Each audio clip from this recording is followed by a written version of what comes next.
Good evening friends, কেমন আছো সবাই? আশা করছি সবাই ভালো আছো। তৃষান মামি ডেলি ব্লগে সবাইকে স্বাগত জানিয়ে আজকের একটা নতুন ব্লগ শুরু করছি। সবাই দেখতে থাকো, ব্লগটা খুব ভালো লাগবে। আর যারা যারা রথের মেলা দেখোনি দেখে নাও। পাশে যে বাইকগুলি রেখে দিচ্ছে, বারবার করে বলা হচ্ছে আপনারা নির্দিষ্ট জায়গায়, আমাদের স্বেচ্ছাসেবক আছে, তাদের কথা মতো বাইকগুলি রাখুন সেই জায়গায়। অযথা যানজটের সৃষ্টি করবেন না, গাড়ি গেলে বাইকগুলো খুব মুশকিল হয়ে যাবে।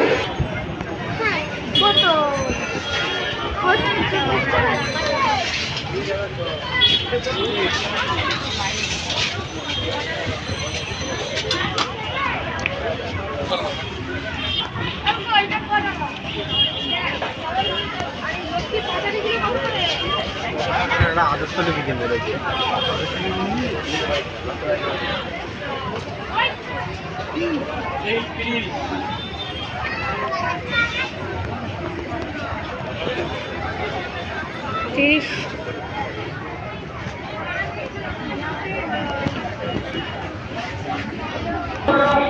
সেই মাঠ থেকে আয়োজন করা হয়েছে, তাই সমস্ত দর্শকদেরকে আহ্বান জানাই।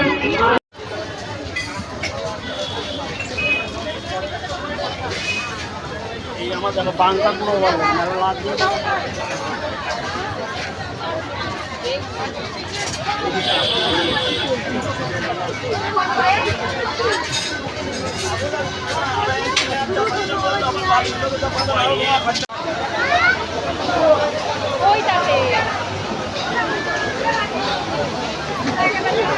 বাবা তুমি চড়বে?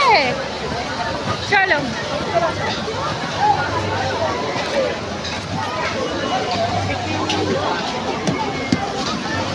এটাতে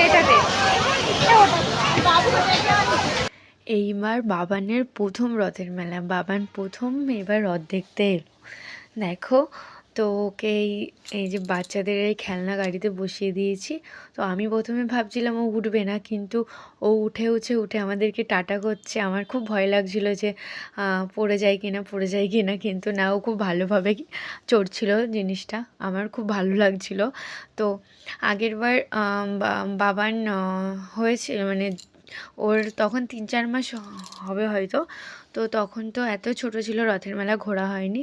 এই বছর তার জন্য এই বছর ওর প্রথম রথের মেলা। তো গেলাম আমরা। তো খুব আনন্দ পেয়েছি রথের মেলাতে। কত লাইট এটা ওটা সব দেখছিল। আর ওর বাবা এটা কিনে দিয়েছে, কিন্তু ও কিছুতেই বুঝতে পারছিল না যে জিনিসটা কী, চুপচাপভাবে দেখছিল। আজকে তো রাত হয়ে গেছে, কালকে ওকে দেখাবো, দিনের বেলাতে ওর ভালো লাগবে। আর দেখো, মেলায় গেলে তো শুধু মনটা খাই খাই করে, ওর জন্য আমরা একটু পাপড়ি চাট কিনে নিচ্ছি। তো একটু পাপড়ি চাট খাবো, না হলে ভালো লাগছিল না। মেলায় তো গেলে এটা ওটা সেটা খেতে ইচ্ছা করে। তো দেখো, একটু পাপড়ি চাট খাচ্ছি। তৃষানবাবু তো আমার কোলে ছিল, তো আমি খেতে পাচ্ছিলাম না।